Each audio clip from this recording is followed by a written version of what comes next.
Yo guys, balik lagi dengan Billy di sini dan kali ini saya ingin membahas kebangkitan AI di tahun 2022 ini.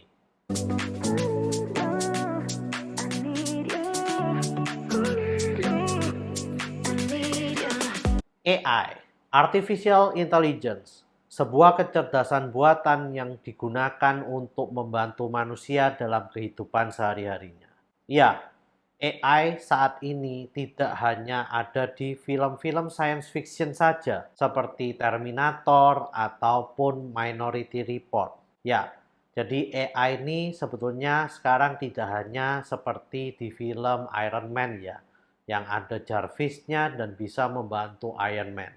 Nah, sebetulnya AI itu sudah mulai banyak muncul tuh sejak tahun di mana iPhone 4S itu muncul. Pada saat itu iPhone 4S muncul dengan voice assistant yang bernama Siri.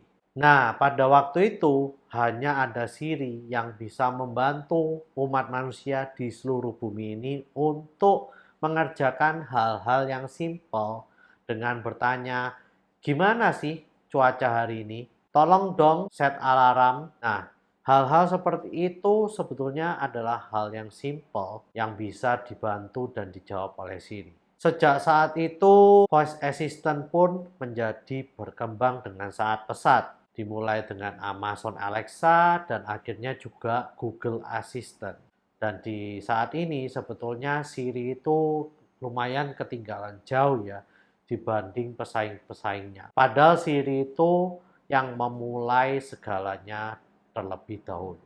Nah, Samsung pun juga memulai membuat voice assistant yang bernama Bixby. Dan voice assistant tersebut sebetulnya juga ada di smart TV dari Samsung dan juga smart monitor dari Samsung seperti smart monitor yang saya pakai saat ini. Nah, mulai saat itu perkembangan dari AI ini melaju dengan sangat cepat banget. Dan beberapa penelitian dan beberapa penemuan itu mulai muncul di mana-mana. Tetapi penerapannya itu masih belum terlihat secara jelas selain dari voice assistant tersebut. Nah, entah kenapa ya pada tahun 2022 ini semua penerapan, semua penemuan dari AI tersebut yang telah diteliti selama bertahun-tahun itu mulai muncul semua ya guys. Jadi kalau kalian nggak sadar ya, itu mulai dari pertengahan tahun 2022 ini, mulai bulan Juli itu mulai banyak banget AI baru dan bahkan mulai mencemaskan beberapa pekerjaan dari manusia, terutama ilustrator ya guys. Nah, kenapa kok bisa gitu? Oke, nah jadi saya itu sebetulnya mulai sadar ya bahwa ada banyak AI yang bisa membantu dalam mencarikan gambar dari tulisan. Ya, namanya adalah text to image AI.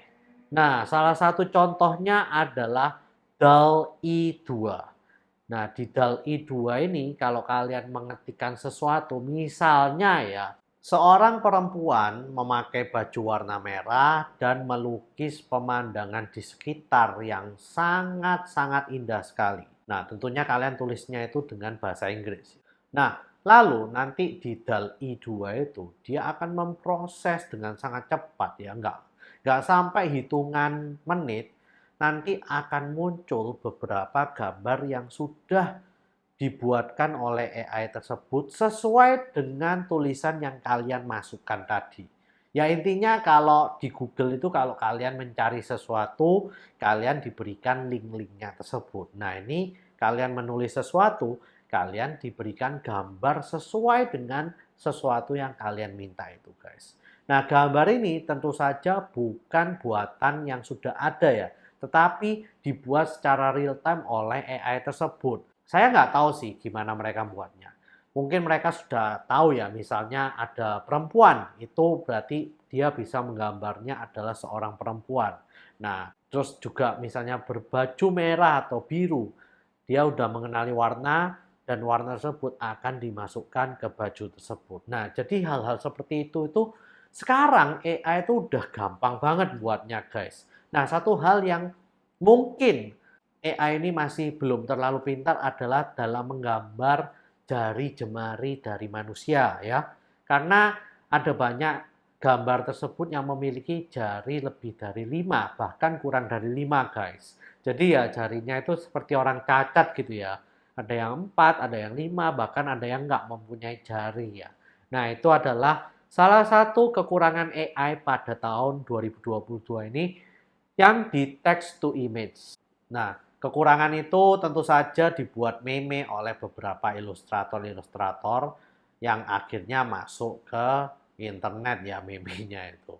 Nah, selain text to image sebetulnya ada banyak banget. Tapi text to image ini banyak dipakai di berbagai aplikasi lainnya. Nah, kalau kalian sering pakai aplikasi yang namanya Canva yang ada di smartphone ataupun di website, itu juga memiliki text to image AI. Jadi kalau kalian tinggal cari di Elements-nya ya, kalian mau cari gambar apa, diketik aja, itu dia bisa mencarikan sesuai teks yang kalian ketikkan. Jadi gambar yang diberikan itu sesuai dengan teks yang kalian ketik di Elements di Canva tersebut, guys. Nah, selain Canva juga ada banyak banget aplikasi lain yang juga menggunakan ini. Bahkan ya Microsoft pun juga mengajak kerjasama DALL-E 2 ini untuk dimasukkan AI-nya itu di dalam Microsoft Designer terbarunya guys. Jadi kalau kalian mencari gambar-gambar yang ingin kalian cari itu dengan mudahnya kalian bisa menggunakannya di Microsoft Designer juga. Nah, hal ini yang membuat banyak ilustrator semakin takut apakah pekerjaannya ini bisa tergeser ya dengan adanya AI text to image ini. Ya, kemungkinan besar sih untuk sekarang sih belum ya, karena ilustrator juga bisa menggambar komik dan text to image ini belum ada banyak yang bisa menggambar sebuah komik. Nah, tapi nggak tahu ya ke depannya kalau misalnya kalian bisa menggunakan AI untuk bisa menggambar komik. Ya, saya nggak tahu sih apakah akan ada itu. Tapi untuk ilustrator lepasan yang hanya menggambar sketsa dan menjadikannya gambar dalam satu halaman itu memang agak terancam ya dengan adanya AI text to image tersebut. Nah, tapi nggak hanya di text to image AI aja ya guys. Sebetulnya ada banyak juga AI lain di tahun 2022 ini yang muncul. Salah satunya adalah AI yang bisa membuat kode. Jadi kalau kalian mengetikkan, kalian ingin membuat kode seperti ini. Jadi kalian tinggal menuliskan saja loopingnya sebanyak berapa kali, terus misalnya kalian sambungkan ke JSON-nya mana, atau ke API-nya mana, itu bahkan ada AI yang sampai bisa membuatkan coding dan jalan dengan hanya tulisan itu. Nah, itu menurut saya juga wow banget ya. Tapi kalau kalian sebagai programmer, kalian nggak usah takut ya sekarang. Karena mungkin kalau saya lihat itu hanya bisa hal-hal yang simple. Kalau hal-hal yang terlalu rumit, AI itu juga belum bisa gitu ya guys. Jadi untuk para programmer mungkin masih ada waktu 10 hingga 20 tahun ke depan lah untuk takut akan AI yang bisa programming guys. Nah, kalau kalian pingin coba, itu kalian bisa coba namanya di Notion AI. Ya, tapi ya antrinya panjang banget guys. Jadi untuk bisa nyoba itu kalian harus antri dulu untuk bisa dapetin betanya ya. Selain DALL-E 2 dan juga ada di Canva dan juga ada di Microsoft Designer, itu AI yang text to image itu juga ada sebetulnya yang namanya Midjourney. Tapi Midjourney itu lebih kembayar ya. Kalau DALL-E 2 itu setiap bulan kalian diberikan kuota. Kalau Midjourney kuotanya pertamanya cuma dikit, kalau habis kalian harus membayar. Jadi dia nggak ada tiap bulannya diberikan berapa kuotanya itu nggak ada. Jadi begitu habis kalian harus membayarnya. Jadi ada banyak banget sebetulnya text to image tersebut. Google sendiri juga ada, namanya Google Imagine kalau nggak salah ya. Jadi kalian juga bisa coba cari Google Imagine kalau kalian ingin mencoba text to image yang lain selain yang tadi saya sebutkan tersebut. Oke, sekarang kita masuk ke beberapa yang selain text to image. Tadi saya sudah sebutkan yang pertama adalah Notion AI yang bisa membantu di coding. Di Notion AI ini juga nggak hanya coding ya. Kalau kalian misalnya ingin diberikan tips dan trik, misalnya 10 tips dan trik yang harus dilakukan sebelum mendaki gunung gitu. Kalian tulisnya dengan bahasa Inggris tentunya, itu nanti AI-nya bisa memberikan 10 list tersebut. Dan akurat banget gitu ya guys. Hebat banget jadi. Terus habis itu juga ada translation AI. Jadi kalau kalian nulis apa nanti akan ditranslatekan ke beberapa bahasa, ada pilihannya juga. Nah, terus habis itu juga ada beberapa hal lah. Kalau nggak salah lebih dari 5 yang pasti AI yang ada di Notion AI. Jadi kalian bisa coba-coba sendiri Notion AI tersebut selain codingnya ya. Nah, yang kedua ada juga yang namanya Adobe Sensei. Nah, Adobe Sensei ini lumayan game breaker banget ya. Karena apa? Selama ini kita kan kalau ngedit gambar di Adobe Photoshop itu kan selalu manual ya. Tapi kalau dengan Adobe Sensei ini, kalian bisa memilih AI-nya. Kalian bisa memilih mode AI-nya ingin menghapus gambar. Nah, misalnya kalian ingin menghapus gambar di sebuah foto gitu ya. Jadi ingin menghapus gambar orang di foto pemandangan yang di foto tersebut. Nah, itu kalian bisa pilih ya, bagian mana yang ingin kalian hapus. Nah, lalu nanti Adobe Sensei ini akan memproses dan menghapus bagian yang ingin kalian hapus. Dan kalau kalian lihat itu benar-benar clean banget. Kalian benar-benar nggak tahu ini yang dihapus di bagian mana ya. Jadi kalau misalnya kalian ada mau foto, lalu ada yang foto bom di bagian kanan kalian atau bagian kiri kalian, ada orang lain yang ternyata ikut ke foto atau gimana, kalian bisa hapus dengan Adobe Sensei ini dengan mudah banget. Jadi nggak usah ribet. Nah, terus juga ada untuk menambah bayangan ya. Jadi kalau kalian ingin menambahkan benda atau objek di foto tersebut, itu ada yang untuk mengukur bayangannya dari objek tersebut, guys. Nah, itu juga menggunakan AI. Terus juga bisa menghapus objek yang ada di video. Jadi kalau kalian punya video terus kalian ingin hapus objek tersebut, itu juga bisa dengan menggunakan Adobe Sensei ini. Jadi Adobe Sensei ini benar-benar next level foto editor gitu ya. Jadi karena ya itu banyak hal yang kalian bisa lakukan sebetulnya secara manual itu bisa dilakukan secara otomatis dengan adanya AI di Adobe Sensei ini. Sampai sekarang sih Adobe Sensei ini belum disebarkan secara luas kepada customernya ya. Tapi mereka sudah mulai menunjukkan beberapa AI-nya yang bisa untuk mengedit foto dan video tersebut. Nah, apakah ke depannya hal ini akan menjadikan banyak orang semakin mudah ya untuk mengedit foto atau gambar? Kita lihat saja ya kapan Adobe ini akan merilis Adobe Sensei AI ini ke seluruh dunia. Nah, yang ketiga itu ada yang namanya Descript. Ya, Descript ini next level video editor ya guys.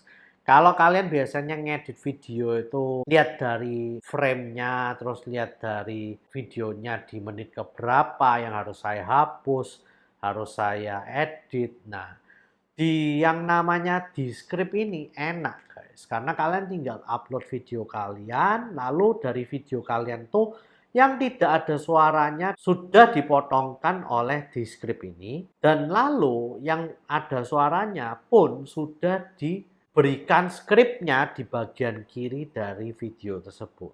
Nah, jika kalian ingin mengganti, misalnya menghapus beberapa kata dari video tersebut, kalian tinggal blok aja skripnya, kalian tinggal delete, nanti skripnya yang tulisan itu hilang dan di videonya bagian yang kalian ngomong tentang hal itu juga hilang. Jadi benar-benar next level video editor. AI-nya benar-benar gila ini sih.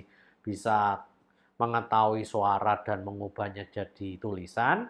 Terus bisa tahu di mana saja tulisan itu sesuai suara yang di video tersebut. Jadi kalian ngeditnya itu bukan dari video dipotong-potong lagi, tapi dari tulisan yang kalian hapus atau potong-potong, guys. Dan menurut saya ini game changer banget karena orang yang nggak bisa video editor pun akan dengan mudahnya melakukan hal ini. Dan kalian bisa membagi-bagi dengan segmen juga ya dari tulisan tersebut dan supaya kalian juga bisa memberikan efek yang berbeda-beda dari setiap segmennya tersebut. Jadi ini benar-benar gampang banget ya menggunakan Descript. Dan juga Descript ini kerennya lagi kalau kalian misalnya ingin menambahkan suara kalian di dalam video tersebut, itu kalian nggak usah ya harus rekam suara, terus habis gitu rekam ulang suara seperti dubbing atau apa gitu nggak usah guys. Jadi kalau kalian cuman butuh suaranya kalian doang, Descript ini bisa mentraining suara kalian lalu akan disimpan di Descript tersebut sehingga kalian kalau tinggal ketikkan teksnya saja nanti di Descript-nya itu akan mengeluarkan suaranya kalian. Ya, jadi seperti voice cloning gitu ya guys. Nah, ngomong-ngomong tentang voice cloning, Nvidia itu juga memiliki AI yang bisa mengcloning suara kalian juga. Caranya juga sama sih, training suara kalian dan juga butuh masukan inputan suara kalian selama beberapa menit. Setelah selesai, maka AI dari Nvidia tersebut bisa mengeluarkan suara hanya dari tulisan kalian saja. Nah, jadi ini adalah AI yang saya temukan di tahun 2022 ini. Saya belum tahu ya, di tahun 2023 akan ada AI apa lagi. Tapi di tahun 2022 ini mulai banyak banget bermunculan AI seperti ini guys. Dan menurut saya kalau kalian nggak tahu itu kalian benar-benar ketinggalan banget ya. Bahkan AI ini sudah ada di mana-mana. Bahkan di smartphone kalian pun juga ada. Oleh karena itu banyak chipset seperti Snapdragon, MediaTek, dan juga Exynos, entah itu juga di iPhone kalian yang A16 Bionic, itu semuanya memiliki core tersendiri untuk memproses AI tersebut guys. Jadi sekarang kalau beli chipset tuh nggak hanya untuk memproses CPU atau GPU ya, tapi mereka juga ada beberapa core sendiri yang gunanya untuk memproses AI atau machine learning. Karena AI itu sebetulnya kan mesin yang belajar sesuatu. Mungkin itu saja sih yang ingin saya sampaikan di pembicaraan kali ini. Tapi saya juga ingin ya kedepannya mencobakan AI tersebut ke kalian. Mungkin dengan sedikit demo nanti saya akan cobakan ke kalian dan tunjukkan ke kalian kira-kira AI tersebut itu bisa seperti apa sih.